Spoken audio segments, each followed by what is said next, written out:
السلام عليكم ورحمة الله وبركاته. اخواتنا واصحابنا عاملين ايه؟ يا رب دايما تكونوا بخير. طبعا بقى يا جماعة زي ما انتوا شفتوا بقى معانا امبارح كده الفيديو اللي احنا صورناه. طبعا في ناس خمنت وقالت اللي احنا في جمصة، وفي ناس قالت احنا كنا في اسكندرية، في ناس قالت انتوا في المصيف، فاحنا طالعين النهارده نقول لكم احنا كنا فين، لان احنا قلنا امبارح يا جماعة خمنوا احنا فين، ففي ناس خمنت صح. طب احنا كنا فين يا ام يوسف؟ في جمصة. كنا في جمصة يا جماعة. فاحنا حبينا كده ايه نصور لكم فيديو احنا هناك كده، بحيث ان احنا يعني نعرفكم كل حاجة عننا، لانه طبعا انتوا بالنسبة لنا بقيتوا عيلتنا، انتوا بالنسبة لنا اخواتنا وحبايبنا وكل حاجة لنا والله، فاحنا حبينا نشارك معاكم كل حاجة. طيب طبعا عملت بقى لام يوسف بقى مفاجأة زي ما انا قلت لكم هناك كده. جاب الحاجة يا جماعة، جبت لها بقى حاجة كده، يا رب الحاجة ديت تفرحك يا ام يوسف، واتمنى ان انا اكون يعني قدرت اعمل معاك حاجه من الحاجات اللي بتعملها معايا. لو مش بتعمل، انت في نظري بتعمل كل حاجه، تسلمي والله كلامك اصلا وتقديرك ليه. فانا حبيت يا جماعه بقى اخد ام يوسف كده واروق مزاجها امبارح كده، وافرفشها كده ونعنشها كده ونضحك ونهزر كده واليوم طبعا كده يا جماعه الله عمل لنا مفاجاه حلوه قوي، وبجد عايزه اقول قدام الناس ربنا يخليك لي يا ابو يوسف ويجبر بخاطرك يا رب ويفرح قلبك يا رب، اللهم امين. ربنا يبارك لك يا رب ويخليك لي انت ويوسف يا رب. طيب قبل بقى ما نتكلم في اي حاجه، وقبل ما نخش في تفاصيل، وقبل ما نعرفكم بقى انا جبت لها ايه ونوريكم كل حاجه كده، وتقولوا لنا رايكم طبعا، يعني انتوا رايكم طبعا يهمنا في الحاجات اللي احنا جايبينها. طبعا احنا ما عرفناش نصور لكم بقى واحنا هناك الحاجات اللي احنا بنجيبها وكده، لان يوسف بقى كان معانا وزحمه وبتاع، انتوا فاهمين بقى. كنت انا بشتغل يوسف شويه وهي كانت بتشتغل شويه، فكانت لابخه بس.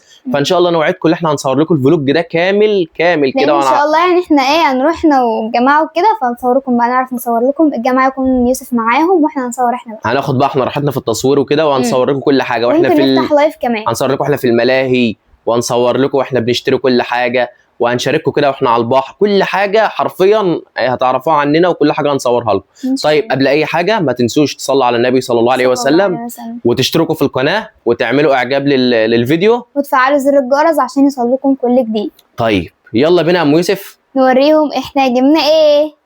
يلا انا جبت لها طبعا يعني حاجه جميله جدا، يا رب تعجبها. يلا يا ام يوسف كده وري الناس، يلا انا جبت لك ايه. البرموده ديت ابو يوسف جابها ليه هو. جبت له طبعا يا جماعه برموده، كنت نفسي في برموده جدا. انا عندي كتير، بس ايه انا بحب البرمودات الجينز يعني ايه طويله مقربه البنطلون، فهو حب يجيبها عشان يخرج بيها بره وكده.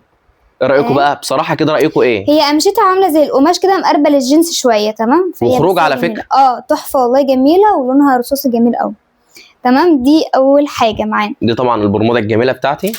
القميص ده لونه هو بصلي على برتقاني، يعني بصوا اللي تشوفوه مشكل كده. اهو هو عليه رسومات طبعا رصاصي فاتح في رصاص غامق، وعليه كتابه سودا، واهو كمان انا بقى ما حبيتش بقى اللي انا ايه اكتر في القمصان والحاجات ديت. انا عندي يعني بس انا بجيب الالوان كويس برضه. بجيب الالوان اللي مش موجوده عندي. ايوه دي كان تاني قميص معانا يا جماعه. التيشيرت ده برضه ده لونه ابيض اهو، ده لونه ابيض اهو على كتابه سودا. دي بقى انا جايبه عشان عندي بنطلون رصاصي البسه عليه، كمان اسود، عايز ايه حاجه عليه. طب قولوا لي بقى يا جماعه، بس في الاخر كده في الاخر بقى عشان اعرفكم ايه، عشان تقولوا لي كده من الثلاث قمصان دولت او من الاربع قمصان، لان انا لابس واحد دلوقتي اللي عليا ده. هو لابس برضو واحد من اللي احنا جايبينهم امبارح، بس ده طبعا تحفه اللي عليه ده جميل. بس انتوا بقى تقولوا لي بقى اكتر قميص هيمشي مع البرموده. وده القميص ده اسود. بصوا يا جماعه، هي قمشته، بصوا دي القمشه بتاعته دي اهي، تمام.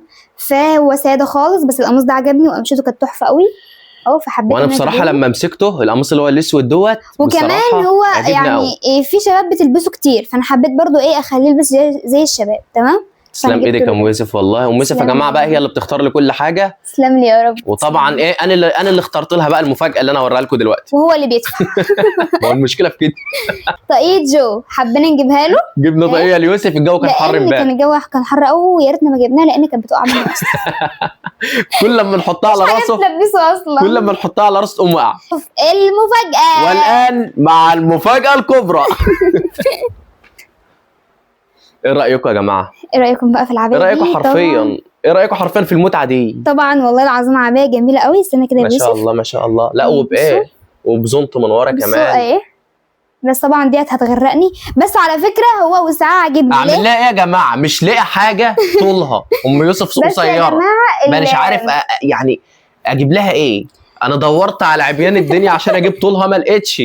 بس يا جماعه على فكره العبايه دي وسعها جميل، انا مش عايزه اضيقها عن كده صراحه لان هي فضفاضه وحلوه، وكمان الحزام بيبقى على الوسط كده يعني بيبقى ظابطها، فانا هقصرها بس مش هضيقها ولا اعمل فيها اي حاجه. وكمان فيها كربوش من ورا اهو، تمام، ده الكربوش بتاعها شوفوا عامل ازاي، جميل في جدا سير ذهبي، وبصوا هي جميله جدا يا جماعه. انا اللي مختار لها العبايه دي والله. ايه قولوا لهم يا ام يوسف. طبعا والله العظيم يا جماعه ده اختيار ابو يوسف. هو كان في واحده كمان زيها بس كان العكس بقى، البيج هو العبايه والاسود هي السور البيج دي، بس طبعا دي عجبتني لان انا ما عنديش برضو عبيان ايه اللي هي سودا كتيره، فحبيت ان اجيبها زي نظام دريس بس ونظام عبايه. بصراحه يا ام يوسف بصراحه جميله جدا. بصراحه هي عجباني قوي قوي قوي وداخله دماغي، وبجد تشكر يا ابو يوسف على اللي انت عملته معايا، وبجد تحفه. ربنا يخليك لي يا رب، وتفضل ويخليك تجيبني ليا. كده وتساعدني. ويخليك ليا يا ام يوسف والله. انا ماليش بركه الا انت، وطول ما انا تسلمي يا عايش رب، هبقى عايش عشان تسلمي. افرحك وابسطك واجيب لك اللي انت عايزاه. تسلم يا رب. قولوا لي بقى يا جماعه ايه رايكم في الحاجات ديت؟ طبعا هي حاجات هي حلوه حاجات يعني ايه وسعرها على كويس. قدنا وحاجات بسيطه تمام، بس احنا طبعا يعني حبينا نشارك معاكم كل حاجه وناخد رايكم في كل حاجه احنا بنجيبها، لان انتوا تهمونا فعلا. يعني انتوا اهلنا واخواتنا واصحابنا، فاحنا مش متعودين ان احنا نعمل حاجه من غير ما ناخد رايكم كده ومن غير ما نشارككم كل حاجه في حياتنا. طبعا. فانت ايه رايكم بقى في التيشيرتات، وايه رايكم في البرموده، وايه رايكم بقى في العبايه الجميله اللي انا جايبها لام يوسف طبعا ديت؟ العبايه بالتيشيرتات والبرموده وكل حاجه، عبايه تحفه تحفه تحفه، وكمان هي عاجبانا قوي. طبعا ام يوسف ما كانتش عارفه ان انا هجيب لها عبايه، هي بس طبعا كان ان شاء الله نفسها. اصور لكم فيديو وانا لابساها. طبعا كل حاجه هنصورها بس لهم هو فيديو والله. يبقى شوتوس بقى اوريكم ايه بعد ما اعملها كده ان شاء الله ممكن اروح اعملها النهارده. انت من كتر الفرحه اتلخبطتي. اه والله ان شاء الله ممكن اروح اعملها النهارده وهصور لكم فيديو شورتس اوريكم وانا لابساها وتشوفوا ايه رايكم فيها وتقولوا لي برضه. هي بصراحه جميله، بس يا جماعه قولوا لي اجيب مقاسها منين؟ بس على فكره انا عايزه طرحه يعني المفروض يعني. حاضر من عيني والله. اجيب لك اللي لا انت لا عايزاه لا كله. والله بجد انا عندي نفس اللون وان شاء الله البسها عليها واوريها. انا يا جماعه امبارح لفيت جمصه كلها عشان الاقي مقاسها مش لاقي. وكمان يا جماعه برضو يعني في اسعار نار، يعني انا شايفه عبايه دي خالص ب 1000 جنيه. 1000 جنيه ايه ده اقل واجب. وان شاء الله طول ما انا عايش هجيب لك اللي انت نفسك فيه، ربنا يخليك لي. وهجيب طبعا ليوسف اللي نفسه في كله. طبعا احنا كنا نجيب طقم ليوسف امبارح، بس طبعا بقى يوسف كان تعب وكده فما رضناش ان احنا نطول قوي، فاحنا روحنا يعني على طول وكده. فان شاء الله المره الجايه الجماعه يبقوا معانا، طبعا اهلي طبعا يبقوا معانا، وهنجيب لي بقى ان شاء الله وهنصور لكم كل حاجه. حرفيا كان اليوم امبارح يا ام يوسف كان يوم متعه، كان يوم تحفه والله. كان يوم بس روعة. يوسف بقى يا جماعه هو اللي كان ايه يعني ختم اليوم شويه. فاحنا ان شاء الله باذن الله لما نروح تاني بقى هنصور إن شاء لكم الله. فلوج كامل من اول ما نطلع من البيت لحد ما نركب العربيه، لحد ما نوصل، لحد ما نقعد قدام البحر، وكل حاجه احنا هنشتريها كمان هنصورها لكم، سواء واحنا قاعدين على البلاج، سواء واحنا في الملاهي، سواء احنا في المطعم، في كل مكان يا جماعه هنصور لكم ان شاء الله لحد المقلب برضو اللي عاملينه في يوسف هنا. نعم. ما احناش مصورين حاجه يا جماعه. ما تنسوش الاشتراك في القناه وتفعيل زر الجرس والاعجاب بالفيديو عشان افعال زر الجرس يوصل لكم كل جديد. بس بقى يا جماعه انا عايز بقى اخد رايكم في حاجه، معلش كده انا عايز اعرف بس. ايه تمام. هات كده البرموده يا ام يوسف. ايه البرموده ايه ده؟ دي الطاقيه بتاعت يوسف. البرموده ايه؟ البرموده يا جماعه. قولوا لي بقى انا قميص يمشي على البرموده اكتر. امسكها يا ام يوسف كده ووريهم. هو بصوا يا جماعه هم اللي يقولوا رايهم مش انت. طيب بصوا، هي البرموده ديت لونها رصاصي فاتح تمام. هات والقميص ده؟ القميص ده ابيض اهو. ده يمشي على البرموده اكتر اللي هو الابيض ده ولا الاسود ده؟ هو اكتر واحد عموما يمشي على الابيض والاسود. الناس اللي تقول تمام ماشي. انت قلت رايك الناس اللي تقول. ده الاسود اهو. انا عايز قميص واحد يمشي على البرموده. هو الابيض والاسود والله الناس كانت هتقول لك كده برضه. طب انت ايه؟ انا خدت رايك امبارح. تمام. الناس هي اللي تقول بقى النهارده. يا جماعه ده اللون الاخير، وطبعا اللي عليه اهو. طبعا اللي عليه ده بقى يمشي على البرموده ولا لا؟ هو بصراحه والله يا ابو يوسف كلهم هيقولوا كل يا ام يوسف رايهم يهمني برضه. ماشي يا جماعه قولوا اللي هو عايزه عشان ايه يتاكد برضه ويقتنع. تمام. انا عايز بس اعرف الابيض اللي هيمشي على البرموده اللي هي الرصاصي، ولا الاسود، ولا ايه تاني، ولا الازرق، ولا الازرق، ولا البصلي؟ انهي لون يا جماعه؟ هو بصلي وبرتقاني وجملي يعني مخلط الوان، يعني لونه كده ايه في تشكيله كده حلو.